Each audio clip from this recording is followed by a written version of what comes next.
प्रणाम जय जगन्नाथ मो मातृभाषा चैनल को आपण मानक हार्दिक भाव स्वागत। तो आज आम पीजी परीक्षा निमंते केतेक परीक्षा उपयोगी प्रश्न आलोचना करिबा। तो जो मैंने आपण मानक चैनल मो मातृभाषा को सब्सक्राइब करना प्रथम करी यही चैनल को आसुछंती तो गोटे सब्सक्राइब कर दियंतु एवं पाखरे थिबा बेल आइकन ने ऑल ऑप्शन ने सिलेक्ट कर दियंतु जहा फଳରେ मो वीडियो सर्वप्रथमे आपणक पाखरे पहुँची परिबो। तो चलंतु आरंभ करिबा। तो आज आम पत्र पत्रिका और आधुनिक गद्य साहित्य संपर्क में केतेक परीक्षा उपयोगी संक्षिप्त प्रश्नोत्तर संपर्क में आलोचना करिबा।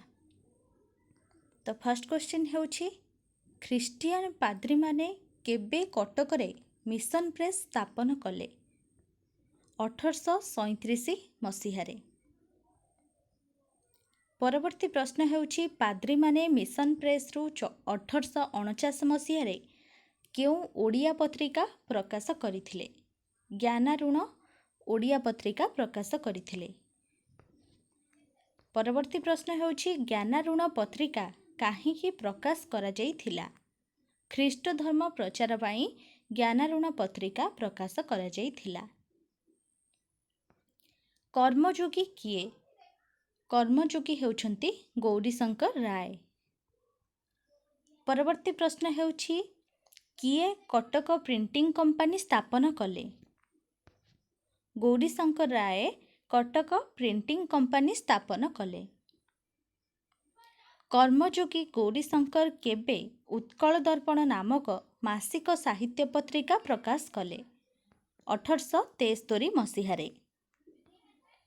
परवर्ती प्रश्न हेउछि गौरीशंकर केउ मासिक पत्रिका 1873 मसीहारे प्रथमे प्रकाश कले? उत्कल दर्पण मासिक पत्रिका। परवर्ती प्रश्न हेउछि केउ मासिक साहित्य पत्रिका साहित्य सृष्टिर प्रथम शंकु रूपे परिचित?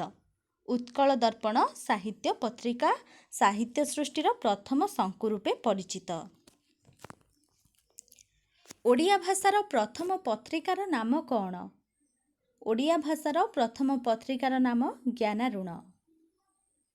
राधानाथଙ୍କ मेघदूत अनुवाद इतालीय युवा और विवेकी प्रबंध केउ पत्रिकारे प्रकाश पाइथिला? उत्कल दर्पण पत्रिकारे। परवर्ती प्रश्न हेउछि 19 शताब्दीर शेष भागरे दले युवक साहित्य चर्चा लगी केउ अनुष्ठान गढ़िथिले? उत्कल प्रभा अनुष्ठान। उत्कल प्रभा अनुष्ठानर मुखपत्र मासिक साहित्य पत्रिकार नाम कौन थिला? उत्कल मधुप थिला। परवर्ती प्रश्न हेउछि उत्कल मधुप कटकरू केबे प्रकाशित होइथिला? उत्कल मधुप कटकरू 1878 मसीहारे प्रकाशित होइथिला। मधुसूदनଙ୍କ जीवन चिंता पद्य और रामशंकर सौदामिनी उपन्यास केउ पत्रिकारे प्रकाशित होइथिला? उत्कल मधुप पत्रिकारे प्रकाशित होइथिला। उत्कल दीपिका पत्रिका केबे प्रकाशित हैला? 1866 मसीहारे उत्कल दीपिका पत्रिका प्रकाशित होइथिला। परवर्ती प्रश्न हेउछि संवादवाहिका पत्रिका केबे प्रकाश पाइला? संवादवाहिका पत्रिका 1868 मसीहारे प्रकाश पाइला। उत्कलपुत्र पत्रिका केबे प्रकाशित हैला? उत्कलपुत्र पत्रिका 1873 मसीहारे प्रकाशित हैला। परवर्ती प्रश्न हेउछि विदेशी पत्रिका केबे प्रकाश पाइला? विदेशी पत्रिका 1873 मसीहारे प्रकाश पाइला। केउ पत्रिका पूर्वरु तारका प्रबोध चंद्रिका एवं अरुणोदय पत्रिका सामयिक भावरे आत्मप्रकाश करिथिला? उत्कल दीपिका पत्रिका पूर्वरु। परवर्ती प्रश्न हेउछि उत्कल दीपिकार संपादक किए थिले? उत्कल दीपिकार संपादक थिले गौरीशंकर राय। केउ पत्रिका को प्रथम साहित्य पत्रिका भावे मान्यता प्रदान करा जाई थाए? उत्कल दीपिका पत्रिका हेउछि प्रथम साहित्य पत्रिका। परवर्ती प्रश्न हेउछि केते वर्ष पर्यंत उत्कल दीपिका ଓଡ଼ିଆ ଭାଷୀ ଅଞ୍ଚଳରେ ବିଶେଷ ପ୍ରଭାବ ବିସ୍ତାର କରିଥିଲା। ପ୍ରାୟ 70 ବର୍ଷ। ବାଲେଶ୍ୱର ସମ୍ବାଦବାହିକା କେବେ ପ୍ରକାଶିତ ହେଲା? ବାଲେଶ୍ୱର ସମ୍ବାଦବାହିକା 1868 ମସିହାରେ ପ୍ରକାଶିତ ହେଲା। ପରବର୍ତ୍ତୀ ପ୍ରଶ୍ନ, ଫକୀରମୋହନ ସେନାପତି ଓ ଗୋବିନ୍ଦ ଚନ୍ଦ୍ର ପଟ୍ଟନାୟକଙ୍କ ସମ୍ପାଦନାରେ କେଉଁ ମାସିକ ପତ୍ରିକା ପ୍ରକାଶିତ ହୋଇଥିଲା? ସମ୍ବାଦବାହିକା ମାସିକ ପତ୍ରିକା ପ୍ରକାଶିତ ହୋଇଥିଲା। କଟକର ହିତୈଷିଣୀ ପ୍ରେସରୁ କେଉଁ ପତ୍ରିକା ପ୍ରକାଶ ପାଇଥିଲା? ଉତ୍କଳ ହିତୈଷିଣୀ ପତ୍ରିକା କଟକର ହିତୈଷିଣୀ ପ୍ରେସରୁ ପ୍ରକାଶ ପାଇଥିଲା। ଉତ୍କଳ ହିତୈଷିଣୀର ସମ୍ପାଦକ କିଏ ଥିଲେ? କାଳୀପଦ ବାନାର୍ଜୀ ଥିଲେ ଉତ୍କଳ ହିତୈଷିଣୀର ସମ୍ପାଦକ। ପରବର୍ତ୍ତୀ ପ୍ରଶ୍ନ ହେଉଛି 1873 ମସିହାରେ ବାଲେଶ୍ୱରର ତତ୍କାଳୀନ ରାଜା ବୈକୁଣ୍ଠନାଥଙ୍କ ପ୍ରେରଣାରେ କେଉଁ ପତ୍ରିକା ବାଲେଶ୍ୱରରୁ ପ୍ରକାଶିତ ହେଲା? ଉତ୍କଳ ଦର୍ପଣ ପତ୍ରିକା ବାଲେଶ୍ୱରରୁ ପ୍ରକାଶିତ ହେଲା। ପରବର୍ତ୍ତୀ ପ୍ରଶ୍ନ ହେଉଛି ଉତ୍କଳ ପୁତ୍ର ପତ୍ରିକାର ସମ୍ପାଦକ କିଏ ଥିଲେ? ପ୍ୟାରୀମୋହନ ଆଚାର୍ଯ୍ୟ ଉତ୍କଳ ପୁତ୍ର ପତ୍ରିକାର ସମ୍ପାଦକ ଥିଲେ। 1991ରେ ମୟୂରଭଞ୍ଜର ମହାରାଜା ରାମଚନ୍ଦ୍ର ଦେବଙ୍କ ପ୍ରରୋଚନାରେ କେଉଁ ମାସିକ ପତ୍ରିକା ପ୍ରକାଶିତ ହେଲା? ଉତ୍କଳ ପ୍ରଭା ମାସିକ ପତ୍ରିକା ପ୍ରକାଶିତ ହେଲା। ରାଧାନାଥ ଓ ଉପେନ୍ଦ୍ର ଭଞ୍ଜଙ୍କ ସମାଲୋଚନାମୂଳକ ପ୍ରବନ୍ଧ କେଉଁ ପତ୍ରିକା ଦ୍ୱୟରେ ପ୍ରକାଶିତ ହୋଇଥିଲା? ଇନ୍ଦ୍ରଧନୁ ଓ ବିଜୁଳି ପତ୍ରିକାରେ। ପରବର୍ତ୍ତୀ ପ୍ରଶ୍ନ ହେଉଛି ବିଜୁଳି କାହା ସପକ୍ଷରେ ପ୍ରକାଶିତ ହୋଇଥିଲା? ବିଜୁଳି ପତ୍ରିକା ରାଧାନାଥଙ୍କ ସପକ୍ଷରେ ପ୍ରକାଶିତ ହୋଇଥିଲା। ଇନ୍ଦ୍ରଧନୁ କାହା ସପକ୍ଷରେ ପ୍ରକାଶିତ ହୋଇଥିଲା? ଇନ୍ଦ୍ରଧନୁ ଉପେନ୍ଦ୍ର ଭଞ୍ଜଙ୍କ ସପକ୍ଷରେ ପ୍ରକାଶିତ ହୋଇଥିଲା। ପରବର୍ତ୍ତୀ ପ୍ରଶ୍ନ ହେଉଛି ବାମଣ୍ଡା ରାଜାଙ୍କ ପୃଷ୍ଠପୋଷକତାରେ ବାମଣ୍ଡା ଦରବାର ପ୍ରେସରୁ ବିଜୁଳି ପତ୍ରିକା କେବେ ପ୍ରକାଶିତ ହେଲା? 1893 ବା 94 ମସିହାରେ ପ୍ରକାଶିତ ହୋଇଥିଲା। କେଉଁଠାରୁ ଇନ୍ଦ୍ରଧନୁ ପତ୍ରିକା ପ୍ରକାଶ ପାଇଥିଲା? କଟକରୁ ଇନ୍ଦ୍ରଧନୁ ପତ୍ରିକା ପ୍ରକାଶ ପାଇଥିଲା। ଉତ୍କଳ ସାହିତ୍ୟ ପତ୍ରିକା କେବେ ପ୍ରକାଶିତ ହେଲା? 1897 ମସିହାରେ ଉତ୍କଳ ସାହିତ୍ୟ ପତ୍ରିକା ପ୍ରକାଶିତ ହେଲା। ପରବର୍ତ୍ତୀ ପ୍ରଶ୍ନ ହେଉଛି ଉତ୍କଳ ସାହିତ୍ୟ ପତ୍ରିକାର କିଏ ସମ୍ପାଦକ ଥିଲେ? ବିଶ୍ୱନାଥ କର ଉତ୍କଳ ସାହିତ୍ୟ ପତ୍ରିକାର ସମ୍ପାଦକ ଥିଲେ। କେବେ ଉତ୍କଳ ସାହିତ୍ୟ ମାସିକ ପତ୍ରିକାରେ ଫକୀରମୋହନଙ୍କ ରେବତୀ ଗଳ୍ପ ଆତ୍ମପ୍ରକାଶ କଲା? 1898 ମସିହାରେ। ବାମଣ୍ଡା ରାଜା ସୁଢଳଦେବଙ୍କ ଉତ୍ସାହରେ କେଉଁ ପତ୍ରିକା ପ୍ରକାଶିତ ହୋଇଥିଲା? ସମ୍ବଲପୁର ହିତୈଷିଣୀ ପତ୍ରିକା ପ୍ରକାଶିତ ହୋଇଥିଲା। ପରବର୍ତ୍ତୀ ପ୍ରଶ୍ନ ହେଉଛି ସମ୍ବଲପୁର ହିତୈଷିଣୀ କେବେ ଆତ୍ମପ୍ରକାଶ କଲା? 1889 ମସିହାରେ ସମ୍ବଲପୁର ହିତୈଷିଣୀ ଆତ୍ମପ୍ରକାଶ କଲା। ପରବର୍ତ୍ତୀ ପ୍ରଶ୍ନ ହେଉଛି ଖଲିକୋଟ ଇଷ୍ଟେଟ ପ୍ରେସରୁ ପ୍ରକାଶିତ ପ୍ରଜାବନ୍ଧୁ ପତ୍ରିକାର ସମ୍ପାଦକ କିଏ ଥିଲେ? ନୀଳମଣି ବିଦ୍ୟାରତ୍ନ ଥିଲେ। ଫକୀରମୋହନଙ୍କ 6 ମାଣ 8 ଗୁଣ୍ଠ ଉପନ୍ୟାସ କେଉଁ ପତ୍ରିକାରେ ଧାରାବାହିକ ଭାବେ ଆତ୍ମପ୍ରକାଶ କରିଥିଲା? ଉତ୍କଳ ସାହିତ୍ୟ ପତ୍ରିକାରେ ଫକୀରମୋହନଙ୍କ 6 ମାଣ 8 ଗୁଣ୍ଠ ଉପନ୍ୟାସ ଧାରାବାହିକ ଭାବେ ପ୍ରକାଶ କରିଥିଲା। ଔପନ୍ୟାସିକ ଫକୀରମୋହନ କେବେ ଜନ୍ମଗ୍ରହଣ କରିଥିଲେ?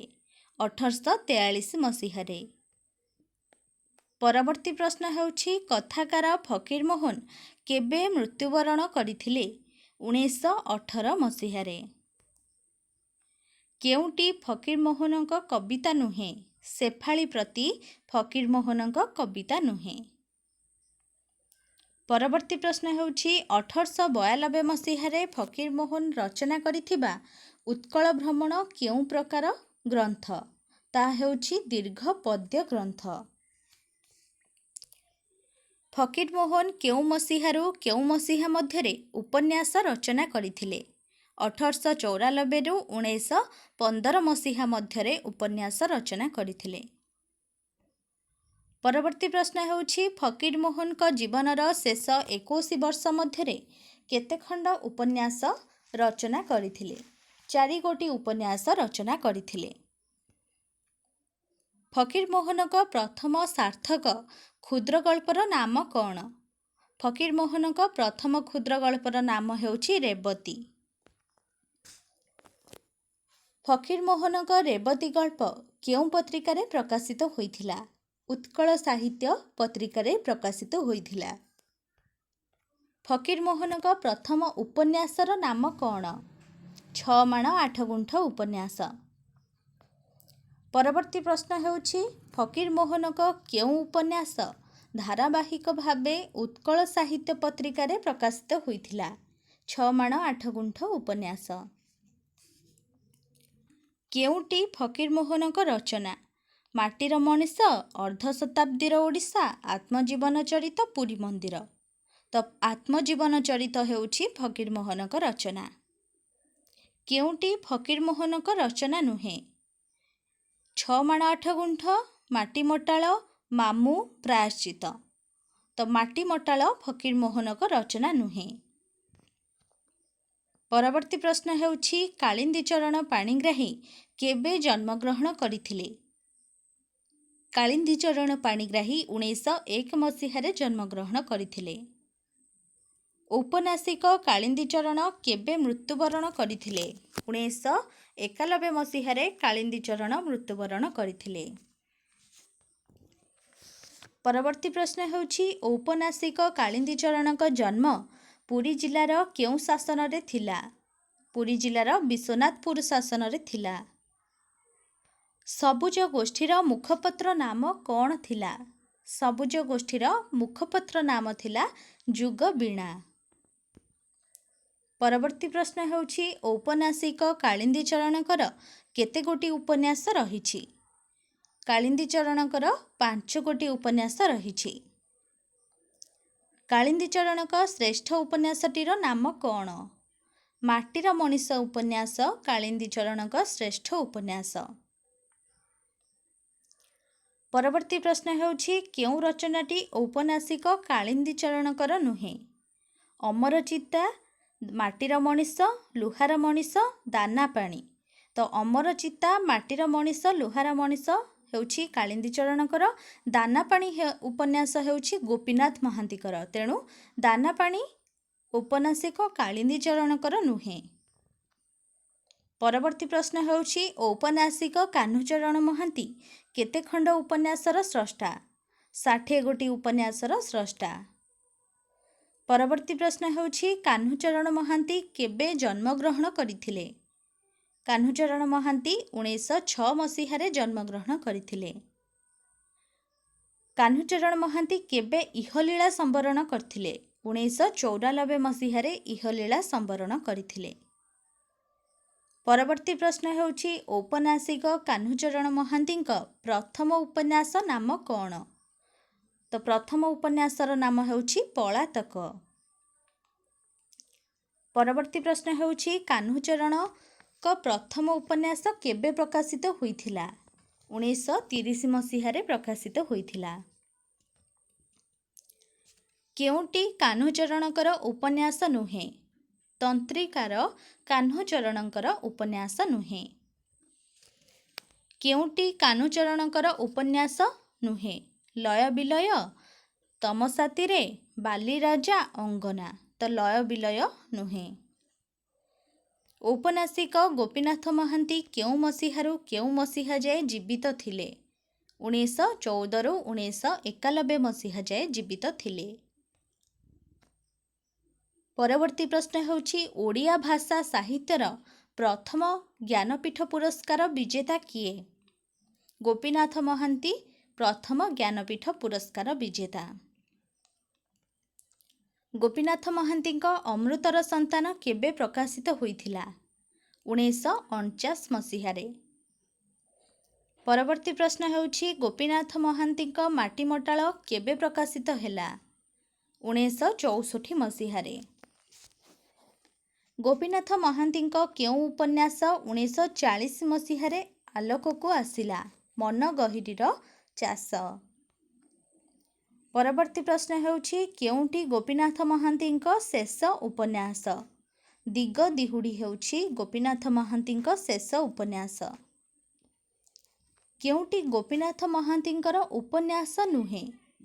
ଅନଳ ନଳ, ମେଲାଣି ମାଗୁଣି, ଦାନା ପାଣି ପାହାନ୍ତା। ତ ମେଲାଣି ମାଗୁଣି ଗୋପୀନାଥ ମହାନ୍ତିଙ୍କର ନୁହେଁ। କେଉଁଟି ଗୋପୀନାଥ ମହାନ୍ତିଙ୍କ ଉପନ୍ୟାସ।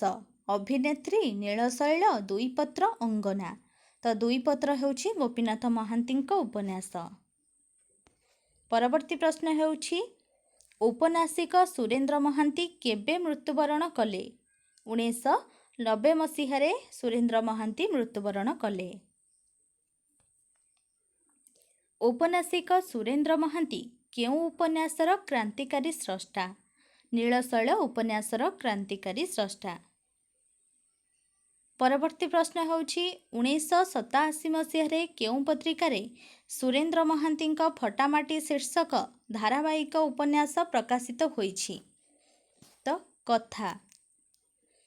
ସୁରେନ୍ଦ୍ର ମହାନ୍ତିଙ୍କ ଶତାବ୍ଦୀର ସୂର୍ଯ୍ୟ ଓ କୁଳବୃଦ୍ଧ ଉପନ୍ୟାସ କେଉଁ ବ୍ୟକ୍ତିଙ୍କୁ ନେଇ ରଚିତ? ଉତ୍କଳ ଗୌରବ ମଧୁସୂଦନଙ୍କୁ ନେଇ ରଚିତ। ପରବର୍ତ୍ତୀ ପ୍ରଶ୍ନ ହେଉଛି କେଉଁ ଉପନ୍ୟାସ ଲାଗି ସୁରେନ୍ଦ୍ର ମହାନ୍ତି କେନ୍ଦ୍ର ସାହିତ୍ୟ ଏକାଡେମୀ ପୁରସ୍କାର ପାଇଛନ୍ତି? ନୀଳଶୈଳ ଉପନ୍ୟାସ ଲାଗି। କେଉଁ ଉପନ୍ୟାସଟି ସୁରେନ୍ଦ୍ର ମହାନ୍ତିଙ୍କର ନୁହେଁ? ଯନ୍ତ୍ରାରୂଢ଼ ଉପନ୍ୟାସ। ପରବର୍ତ୍ତୀ ପ୍ରଶ୍ନ ହେଉଛି ଔପନ୍ୟାସିକ ଚନ୍ଦ୍ରଶେଖର ରଥ କେବେ ଜନ୍ମ ହୋଇଥିଲେ?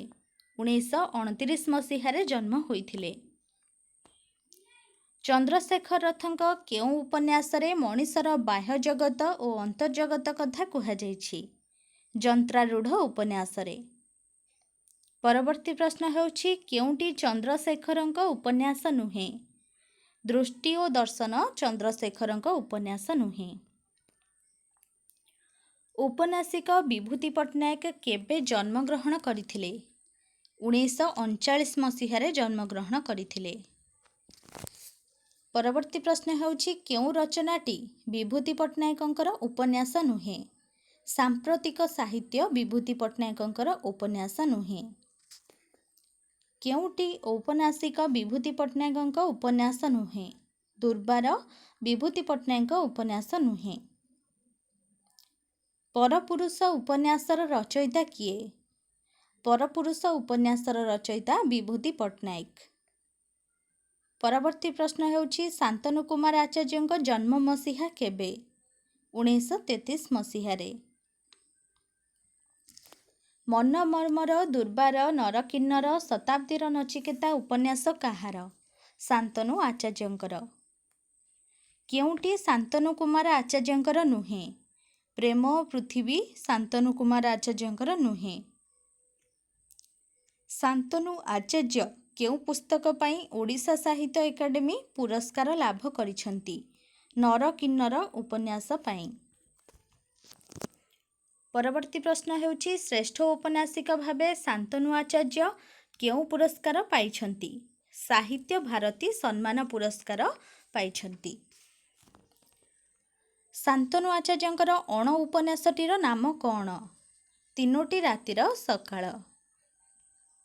କେଉଁ ଗ୍ରନ୍ଥ ପାଇଁ ଶାନ୍ତନୁ ଆଚାର୍ଯ୍ୟ ସାରଳା ପୁରସ୍କାର ପାଇଛନ୍ତି?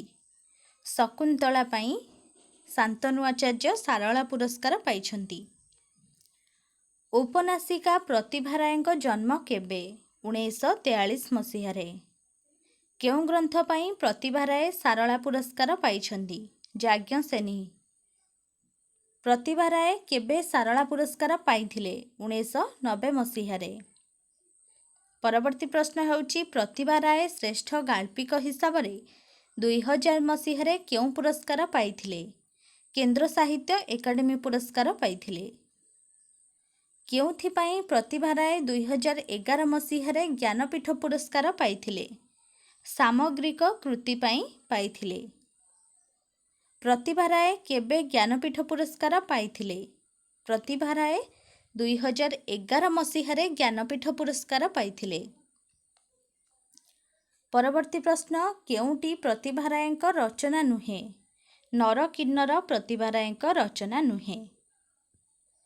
କେଉଁଟି ପ୍ରତିଭା ରାୟଙ୍କର ରଚନା?